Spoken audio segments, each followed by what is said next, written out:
I'm going to be 70 later this year. I've used many means of transportation to get to the slopes, like train, helicopter. Here in New Zealand, we landed on the Tasman Glacier in a small plane. It's a spectacular place. Make it full size. Just leave it. I don't want to tempt the fates here. In Austria, being dragged behind a piss machine to get up the mountain, with ropes. In Greenland, snowmobile to get us to the top. Beautiful, spectacular glaciers. In Turkey, right, very close to the sea in Turkey, you have mountains that, with skiing go up well above 2,000 meters. Yugoslavia, well, the car didn't run very well. In Finland, well, you know that. That's the way to get to the slopes. In Mongolia on horseback, or on camel. In Greenland by dog sled. Hitchhiking. New Zealand. New Zealand's an unbelievable place. I don't know, anybody has ever skied in New Zealand? You've been skiing in the club fields? Yeah, in Mount Ruapehu. No, well, no, Mount Ruapehu is not a club field. That's a commercial. In New Zealand, you have. Oh, you mean those private places? Yeah. Yeah. No, I know. Yeah. Okay. So, in Mount Ruapehu, which is a great place, volcano, and various other places in New Zealand are these commercial ski resorts, like you have here or anywhere. And then you have these little club fields, and they don't have any money, and the roads are like hell, and the lifts are like hell. So we got there, and the road to get to the ski resort, was not only dirt, but it was mud, and even with a four-wheel drive, we couldn't get up. So, we had to have this tractor pull the car up, and when you get there to the parking lot, then you have to carry your skis and walk about a half an hour to get to the ski lift. And I'll get more to the ski lifts later, but New Zealand, it's quite an experience. Albania, not many lifts there, so we just hooked the rope to the car and did ski juring. Ecuador, there I had to really, hike for my turns. This is on Mount Cotopaxi. Ecuador, you can get to the snow at about 4,700 meters if you're willing to put in the muscle work.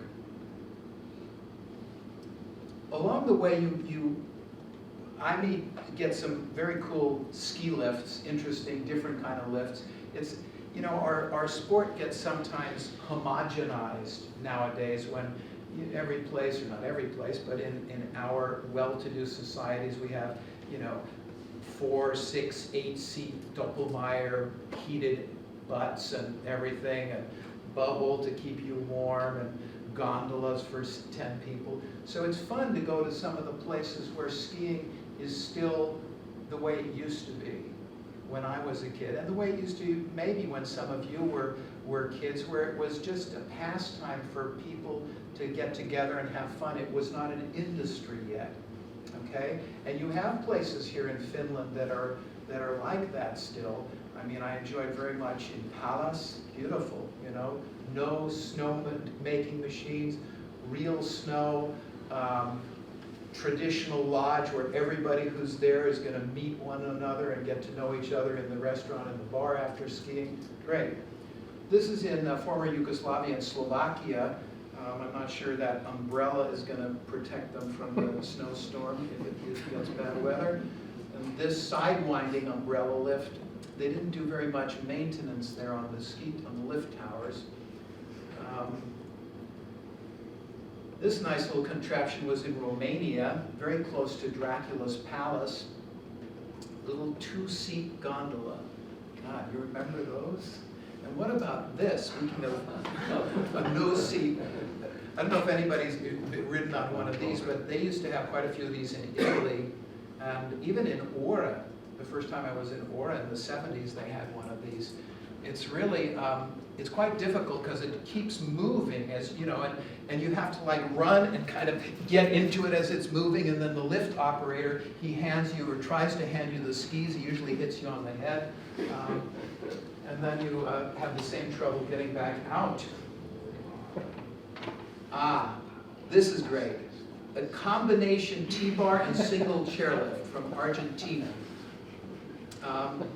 This is good for, you know, the people who are afraid of heights, they can take the T-bar, and the ones that are, you know, not afraid of heights, they can sit comfortably on the chair.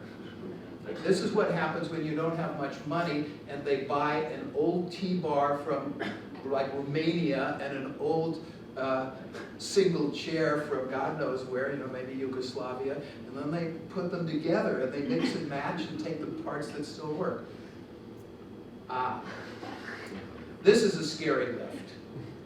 If you've ever been on a single chair that has no backrest, or almost none, and there's no bar to pull over here, and suddenly you're about 25 meters above the snow, you're holding on to this for dear life. Here's back to New Zealand.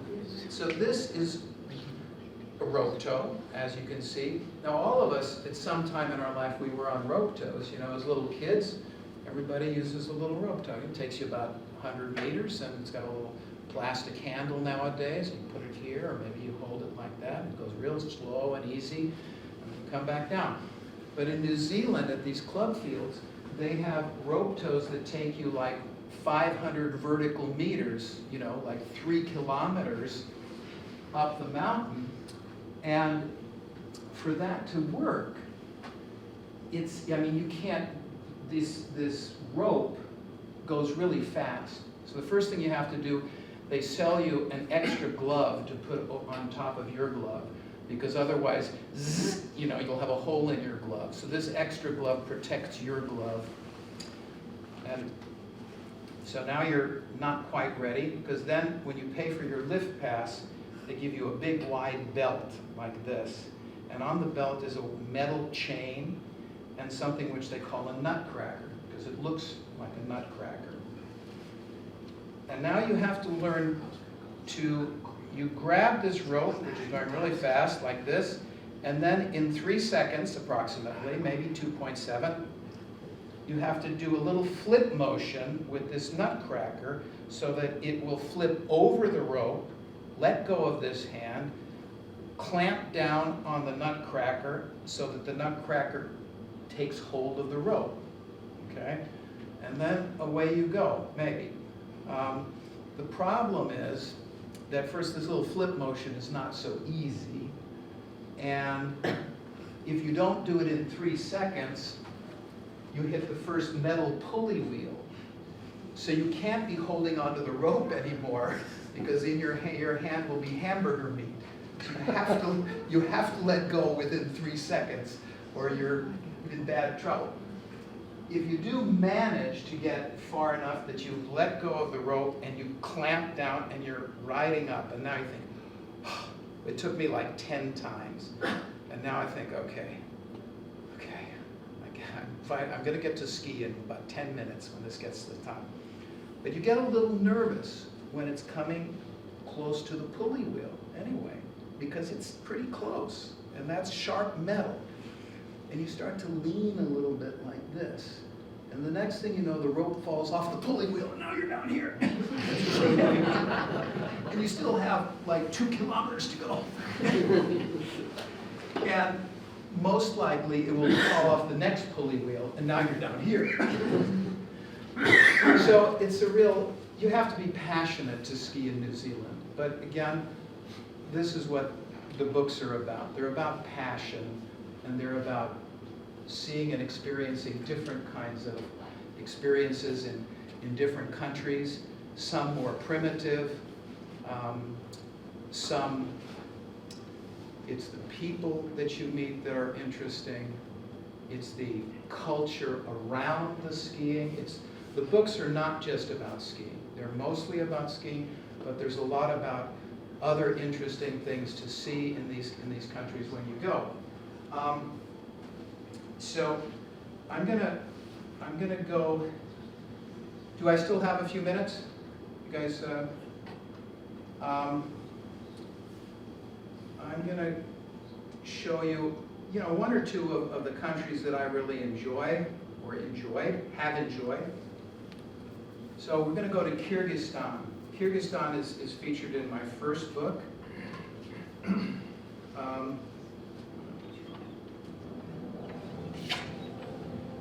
In Kyrgyzstan, the capital city is Bishkek. It's spectacular. There are cities in Austria and Switzerland, not so much city. Well, Salzburg is beautiful. You have the mountains backdropped against the city castle. Innsbruck is spectacular. The Nordkette rises right out of the city. Well, Bishkek is the same. These mountains are like close to 5,000 meters high. It's a beautiful spot. And only 30 kilometers from Bishkek is the closest little ski resort. There's a few little ski resorts. They're really close. Of course, the roads are not good. It might take you 2 hours to get 30 kilometers. But this place, we woke up in Kashkasu. It was minus 15 degrees. There was fresh snow. It was awesome. It's a primitive country. It was when I was there. It probably has gained a little bit since then. We saw more horses than we saw cars on the roads. But that's nice, the atmosphere was cool. This was the piss machine. Some of you might remember doing that when you had a race or something. I've done it. And they had rope tow there also. But we skied, and there was like 10 people. We had this little rope tow. It was about 300, 250 vertical meters. But there was 10 people, and we could ski powder all day long. This was not quite as difficult as the New Zealand rope tows. Also, it was not as long, and as you can see, she's wearing a normal glove. She didn't need an extra glove. It was really, didn't go that fast. But this was easy, this rope tow, compared to one of the lifts that we also experienced in Kyrgyzstan. You all know the French Poma lift, the button lift that you have between your legs. And it's kind of a pain in the ass because in France, they never do any kind of repairs on them, and they don't oil them, so when they start, they usually jerk your arms out of your sockets. But you survive. But the Soviet-built Poma lift looked like that. You suddenly were up in the air and wondering, here you see you kind of got back down, and then it lifted you up again, and you just didn't know what was going to happen. And if you had bad luck, you turned around backwards because this pole does not automatically stay this way. It can go any which way. So that was kind of an experience to be reckoned with. The thing I just flipped to, this was how they did with the rope tow with the kids. You paid your child's lift ticket, and then you got one of these instead of a lift ticket, so your kid could ride the lift.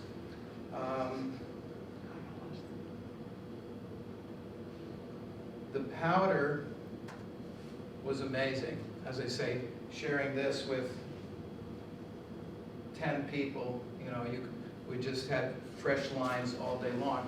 It's worthwhile going to some of these off the beaten path places that where you get down to the roots of skiing.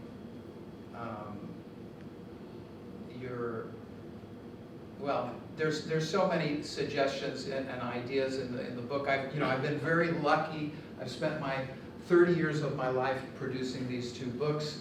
I skied with Klaus a couple years ago in Greece, 4 or 5 different ski resorts in Greece. It cost for a room, a 3-star hotel room with breakfast and the lift pass, 30 euros a day.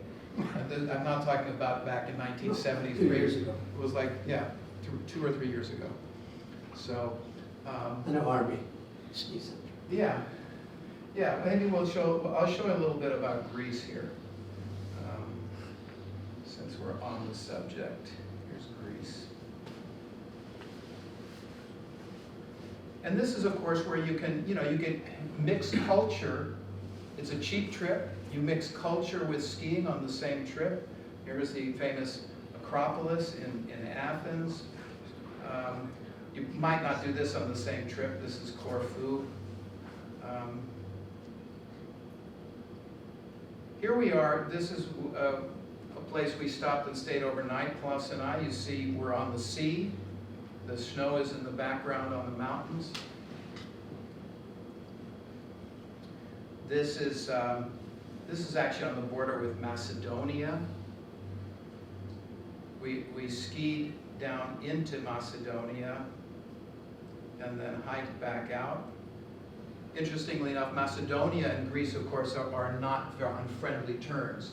And so you can imagine if this is a Greek ski resort called Voras, which is on the border with Macedonia. So the north face, which is where you traditionally would build your slopes, goes into Macedonia. So everything at the Voras ski resort in Greece is facing south.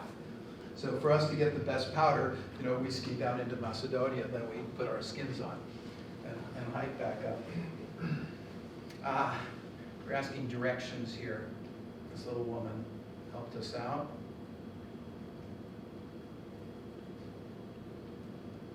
This is a very beautiful town. It's close to the largest ski resort in Greece called Parnassos, and the name of the village is Arachova. Jimmy, can I interrupt? Sure. I'm going to have a question. Oliko tarkoitus vielä puhua sitä psykologiakoulutuksesta tästä lopussa vai?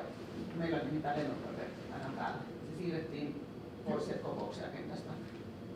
Niin, haluatko täällä nyt? Oliko täällä vielä? Haluaisin kertoa, niin toki. Joo, toki. Jimmy, could you please Wrap it up. Yeah. Sorry about that. No problem. We Yeah. I've got to go have too. flights to catch.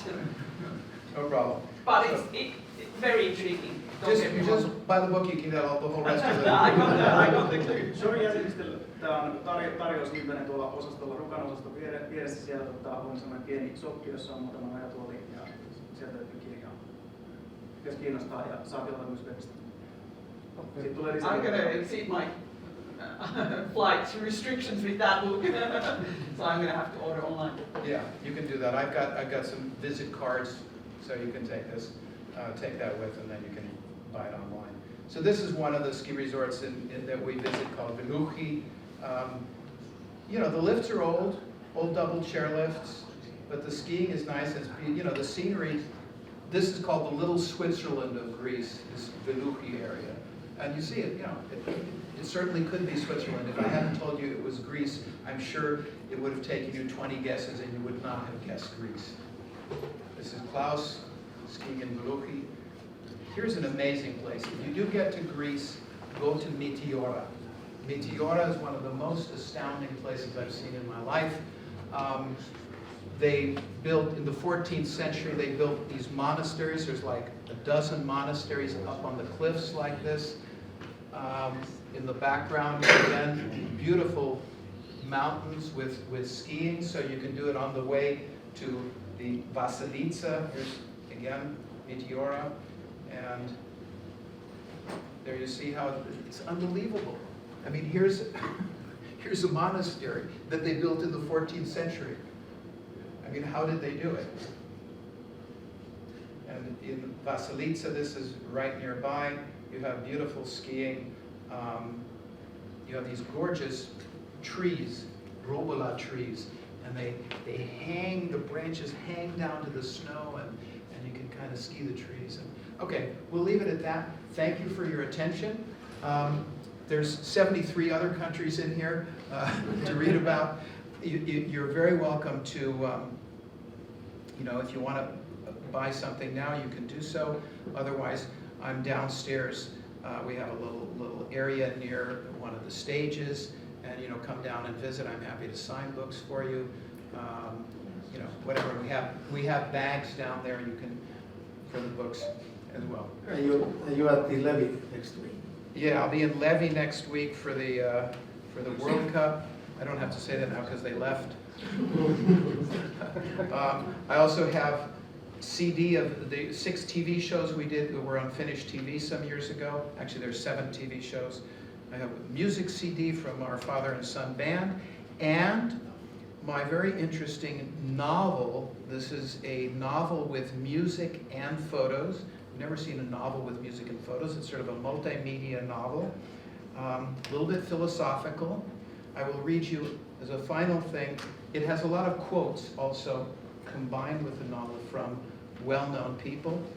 This quote is from John Lennon, and I will leave you with that thought. When I was 5 years old, my mother always told me that happiness was the key to life. When I went to school, they asked me what I wanted to be when I grew up. I wrote down happy. They told me I didn't understand the assignment. I told them, you don't understand life. So it's a little bit what this book is about.